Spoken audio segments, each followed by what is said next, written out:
자살하면 지옥에 갑니다. 그런데 우리는 물어봐야 됩니다. 성경은 뭐라고 말하고 있을까?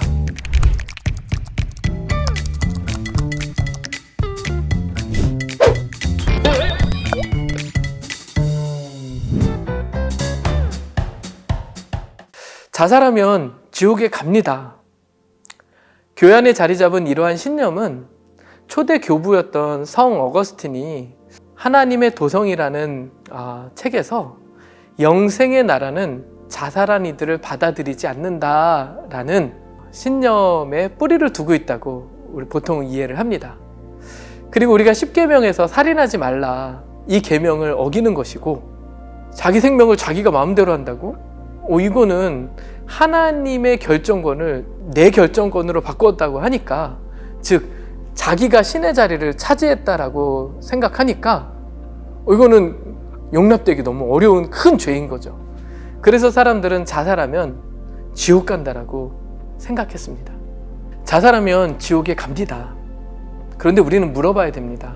이에 대해서 성경은 뭐라고 말하고 있을까?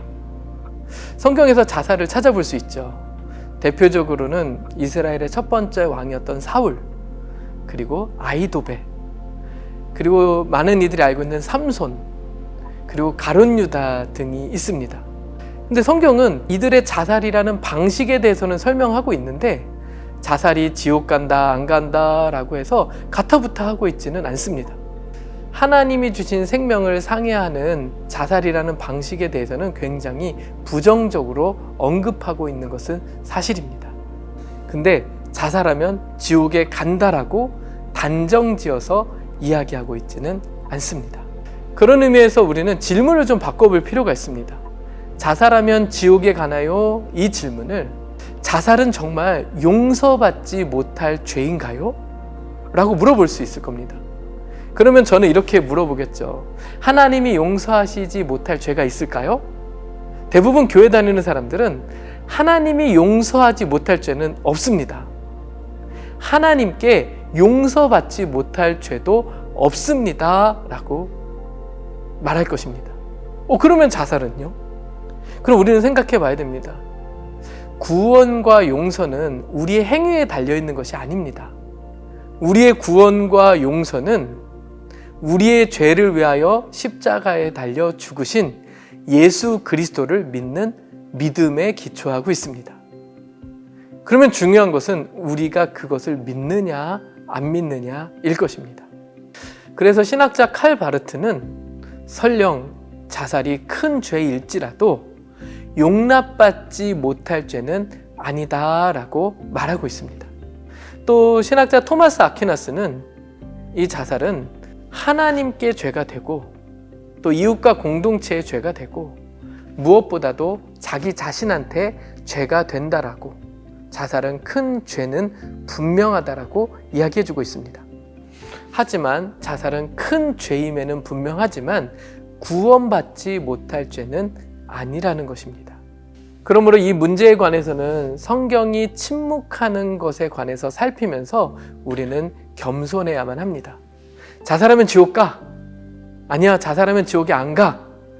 이렇게 이야기하기보다는 지금 이 시간에 자살 충동을 느끼거나 자살 생각을 하고 있는 이들, 아니면 지금 이 세상을 지옥처럼 만들어버리는 이 깨어진 사회의 모습에 대해서 고민하고 우리가 해야 될 일은 무엇일까를 생각하는 것이 훨씬 더 중요하다고 생각합니다. 한나의 아이라는 책을 쓴 스탠리 하워스는 우리에게 이렇게 얘기해 줍니다. 자살이라는 것에 대해서 우리가 할 것은 행위에 대한 심판이 아니다.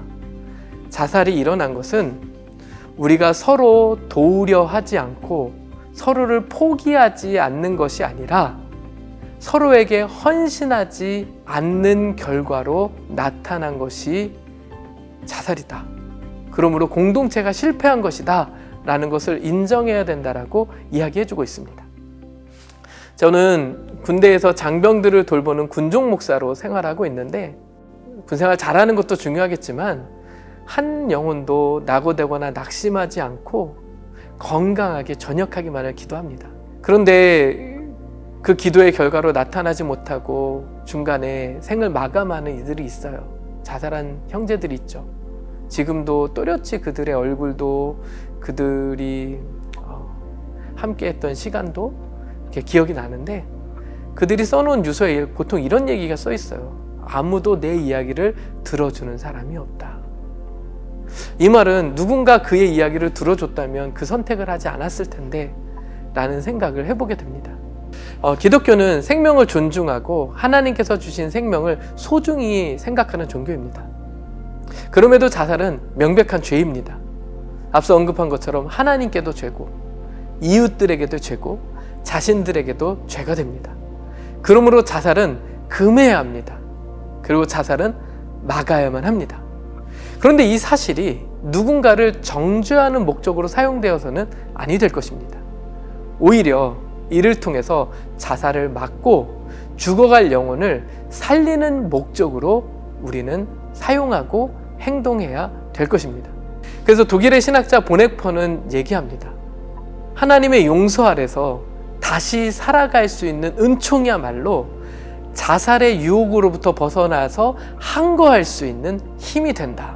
그렇다면 우리는 이를 기억하고 서로를 돕고 헌신하면서 누군가 자살의 유혹에 항거할 수 있는 힘이 우리가 되어주어야 할 것입니다.